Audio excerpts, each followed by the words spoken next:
Sige, okay na? Sige, sabayan niyo po. Verse 21, Pakinggan mo ninyo ang inyong lingkod. Tuwing kami manalangin na nakaharap sa lugar na ito, pakinggan ninyo kami mula sa langit ng iyong tahanan at sana'y patawarin ninyo kami. Sakaling magkasala ang isang tao sa kanyang kapwa at siya'y panumpain sa harap ng iyong altar sa templo ito, pakinggan ko niyo siya. Yahweh, buhat sa langit, kayo ang matol sa inyong lingkod. Parusahan ninyo ang nagkasala ayon sa bigat ng kanyang kasalanan at pagpalain ng ang walang sala. Sakaling ang inyong bayang Israel pakasala sa inyo. Sa sandaling sila'y magbalik loob sa inyo, kumilala ng inyong kapangyarihan, nanalangin at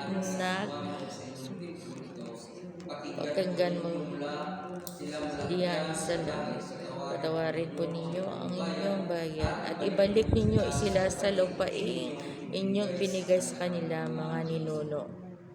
Kapag pinigil ninyo ang ulan sapagkat nagkasala sa inyo ang inyong bayan Israel, sila'y manalangin sa templong ito, magpuri sa inyong pangalan at magsisi sa kanilang kasalanan at kailanlanin iyon ang dahilan ng inyong pagpaparusa.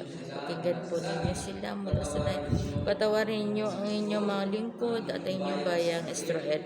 Ituro ninyo sa kanila ang landas na dapat nilang tahakin.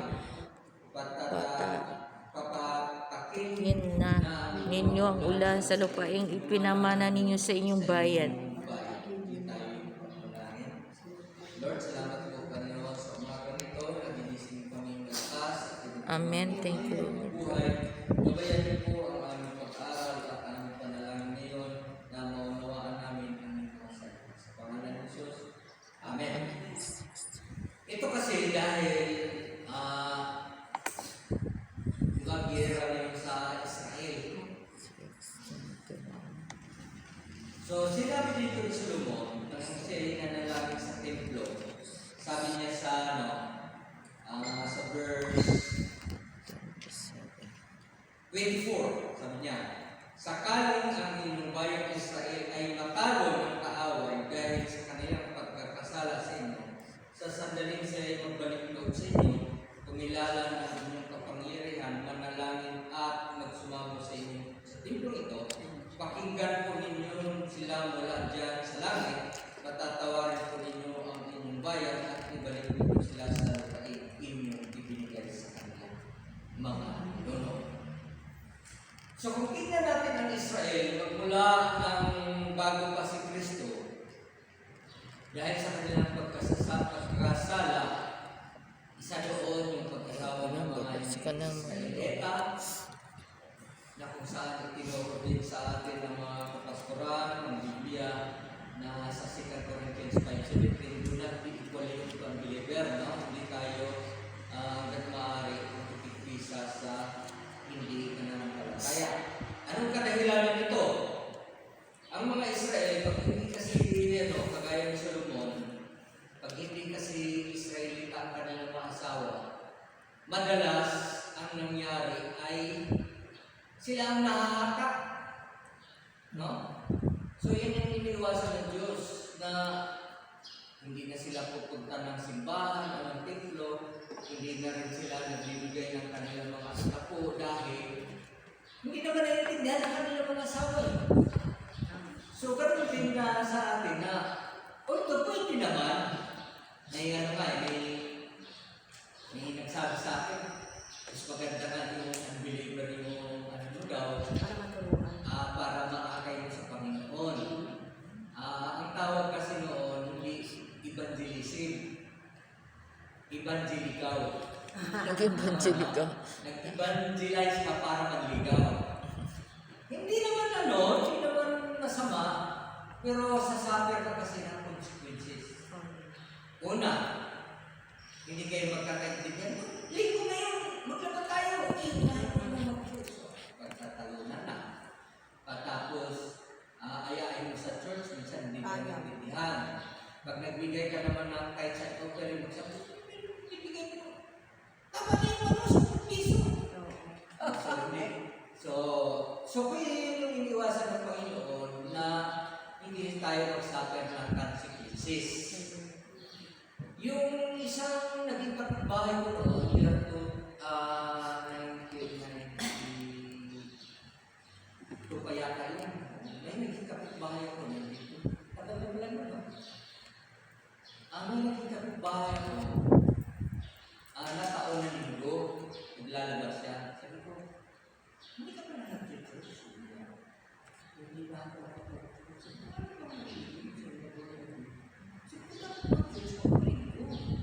Sabi niya, tagal na ako nag-church. Nagtatalo ng awal kasi kami ng asawa ko dahil ayaw niya ako pa alisin. Nagsisilos daw, ng ginagawa, matapos yung church. So para wala naman daw away, hindi na lang siya nag-church. Sabi ko, ano ba ang ministry mo? Sabi niya, sinilider ako dati. Sabi ko, mo yan? Sabi ko, hindi na nagagalit ka sa asawa ko. Sabi ko sa kanya, alin ba pipiliin mo? Nagagalit sa asawa mo o magagalit sa Diyos? Ang Diyos. Di ba? So sa madaling salita, umabot ng mga siguro, hindi ko na rin ng Panginoon o nakonsensya siya doon sa sinasabi ko. Ngayon, pastoran. Tapos yung asawa niya, nag-church na rin. So, alam mo yung pipiliin mo, yung magagalit yung asawa mo, yun nga yung sinasabi ko na kaya pinipili ng Diyos na dapat puro Israelita yung kanilang mga asawa. Kung sa atin naman na yung dapat Kristiyano dahil magsasuffer ka kasi talaga ng consequences. At consequences nyo, magtatalo na yun. So, purihin ng Panginoon, yung mga anak niya, dalawa na yung tapos, nagtrabaho na pa, tapos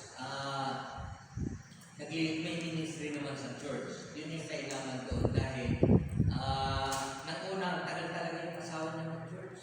Pero binibitbit niya yung mga anak niya. So, gano'n, no? So, dito, yun yung mga unang nila, pagkakasala, nag-asawa sila ng hindi Israelita. Pangalawa, yung hindi na sila pumunta ng templo. Hindi na nila itinagalang yung Sabat. Kumbaga, kagaya na nito, araw ng linggo, nagtrabaho. Yung iba, nag-overtime dahil lagi kasi masahod. Kagaya nga na nakikita ko na siyata sa inyo, na nagkaroon ako binigyan ako ng Panginoon ng bakery. Una, nagsarado ako. Malakas yung kung tuwing linggo. Dahil yung regular na araw, isang sako lang ang natatawag na o gusto lang pandesal at saka mga 2 kilo.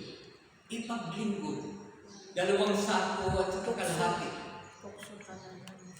So, sa madaling salita, nagbubukas na ako ng linggo. Hanggang ang tithes na ang nakakarating na lang sa church. Dahil, antok ako ng dahil siyempre gigising ako alas 4, bukas na ng bakery. Pupunta pa ako ng church, pagdating ng church, naantok ako. Mas maigi na lang sa bahay na lang ako, kaysa pagpunta ako ng church, natutulog ako, ginagawa kong hotel yung church. So, pinapadala ko na lang sa tiyahin ko yung tithes. Ang tithes na lang ang nakakarating. Sa madaling salita, ayaw kasi ng Lord na ako mawala sa church. Ang ginawa ng Lord, hinayaan niya mawala yung negosyo ko. Di nakapupunta na ako na yun.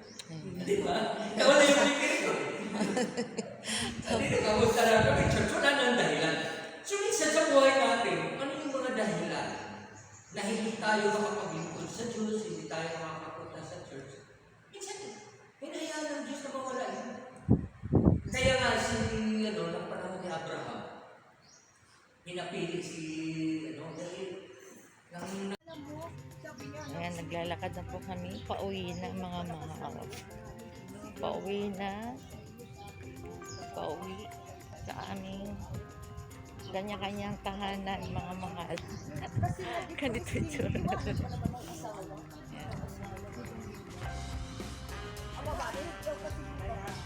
Ganito yung aming Saturday routine.